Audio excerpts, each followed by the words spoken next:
So I'm going to show you some simple vocal mixing hacks you can implement now. And I learnt these the hard way when I got sent my first T-pop mix, which had 91 vocal channels in it, 12 vocalists. It was for this really super cool T-pop artist called Bus. And all of last year I mixed a whole bunch of their records, and I've been mixing a lot of T-pop and these big boy bands where there's like so many vocalists and it's crazy vocal stacks, and I thought I've learned so much.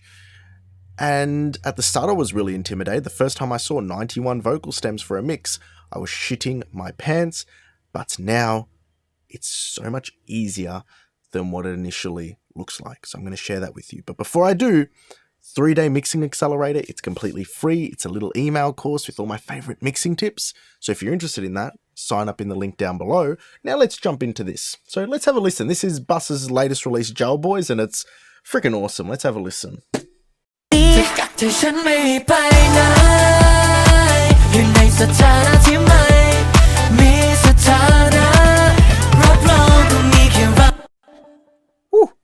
I accidentally got so excited I hit the keyboard and stopped the playback. I want to hear the end of that hook because it goes into a cool bridge. Let's just quickly do that. Sorry guys.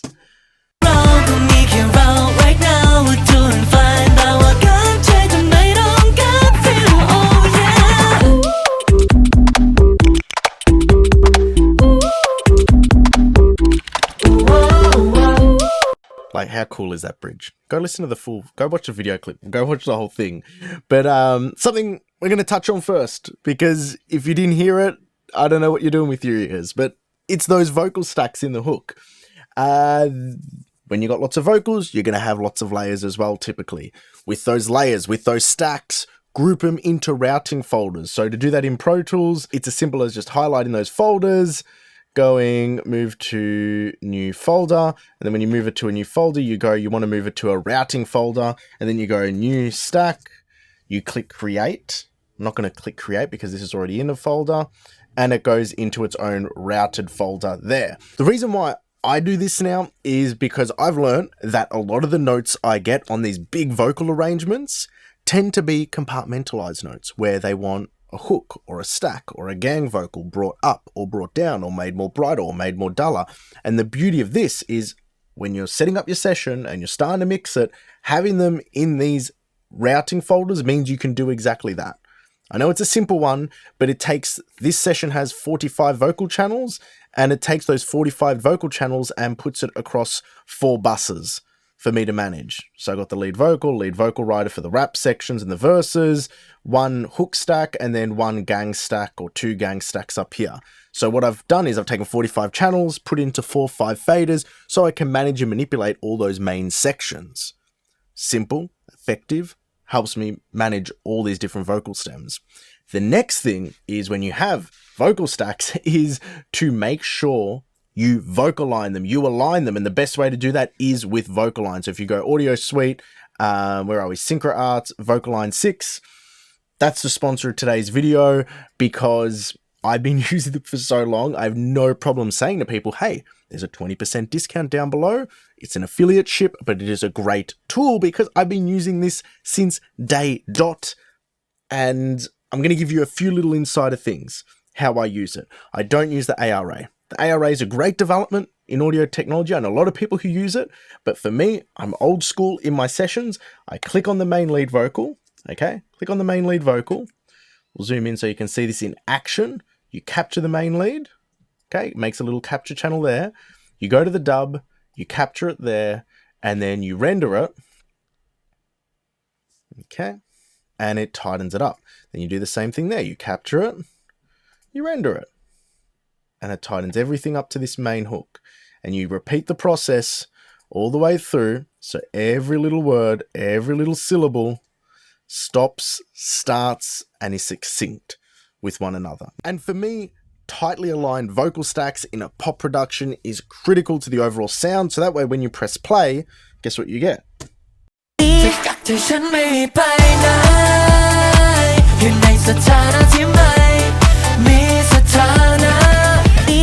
So, and you know what's really funny about getting a great pop sound is that often when I don't vocalize something or the stacks aren't super tight and I'm asked to avoid doing this process, I get lots of mixed notes back on the vocal going, oh, I want it a bit more polished, or I want it a little bit more tighter. I use the word tighter, but they're like, oh, maybe add a bit more 2K or take a bit of 300 hertz out or whatever. And then what happens is we never really get to a point where they're super satisfied with the overall pop sounding vocal. So then I throw a left hook or a fork in the road where I vocal line everything, and they're like, what did you do? It sounds so much better. It's like, well, I know you said you didn't want it aligned, but with it aligned, have a listen now. And then they listen to it and they're like, oh wait, that actually sounds way more tighter. That said, you got to mess around a little bit with the settings sometimes to get it sounding natural, but all in all, what's ultimately important is that end result of having a great sound. And if it achieves that sound for your client, that's really important. So sometimes I take the liberty of aligning vocals, even if people say, oh, I want a looser sound, but by looser, they still referencing a really polished mix where the vocals are super tight. For something like this, it's thumbs up and ready to roll with super tight vocal alignment. Like this style calls on it, and I don't think anybody has ever come back and said, no, do not do that, because it always ends up sounding better. That's the second thing, vocal line your stacks. The third one is a good fun one, and that is on the micro level, I've got this rap section here, and I'll just show you. I don't mind if you see someone else, that's fine, cause do it myself. Got 3 vocalists rapping in a section with different timbre, with different dynamics. In these situations, I'm not as brushstroke where it's like, oh, let's just put them all in a stack, or let's just all process them with vocal line. I'm much more nuanced on the micro detail. So the micro detail in this circumstance is for this verse, I did it on all of them, but I've unfrozen this one so I can show you, is every single note I've dragged to the exact same level. So I'll play this in bypass and then I'll turn it on, and you can see the slightly grayer line. Actually, you can see it a little bit more here on this passage here. See where it's that light grayer line? That's the original volume trace of the vocal, and the solid white line is where I've dragged every note to.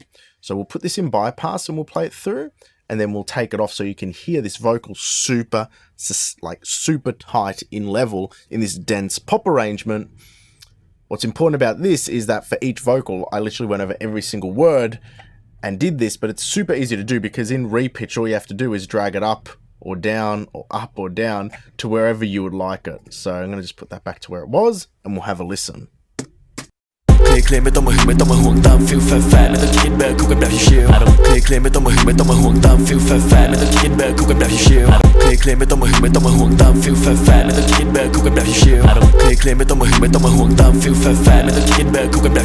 So if you want to see this process here, I've got a full video on it down below where I detail exactly how I get the gain trace, how I manage the nuance between words, sibilants, plosives, and breaths, and actually use this whole process to micromanage every single note.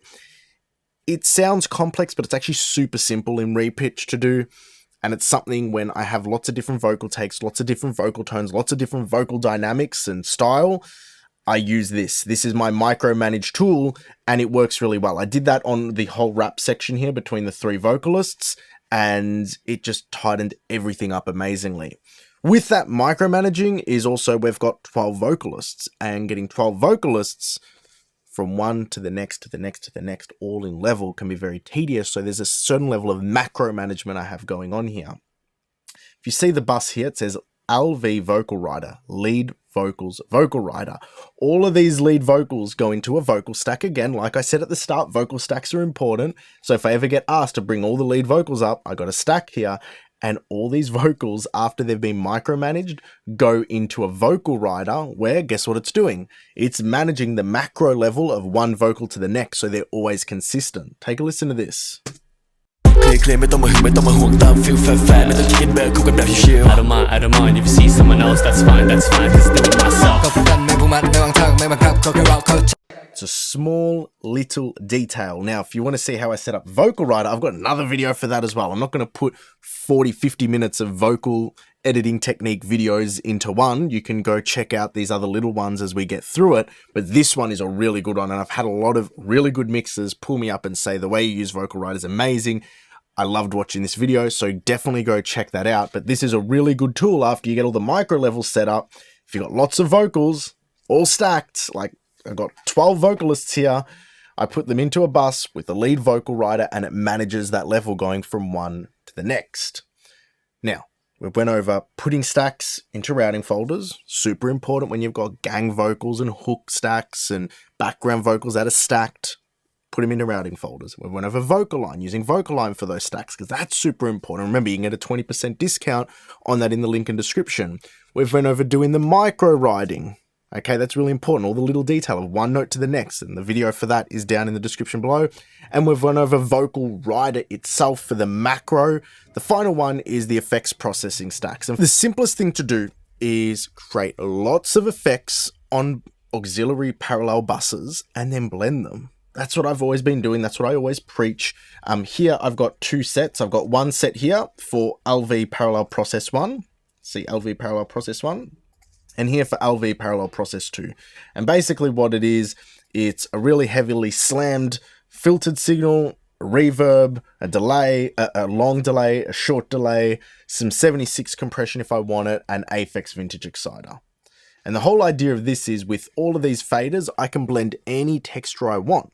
And it creates a super simple mixing approach because instead of having to think of, oh, I've got 45 vocal channels, I need to figure out effects for this one, I need to figure out effects for this one, I need to figure out effects for this one, I can send it to these buses and then I can blend in the amount of effects I need for each thing depending on where it's on the song, and then I can automate each of these each of these channel faders accordingly. So there you have it. I hope you really enjoyed this video because this was one where I'm like, this is a great session to sort of like show people and like exactly the session, the things I'm doing which make it easier. And I hope it makes it easier for you. Anyway, with that, until next time, take care.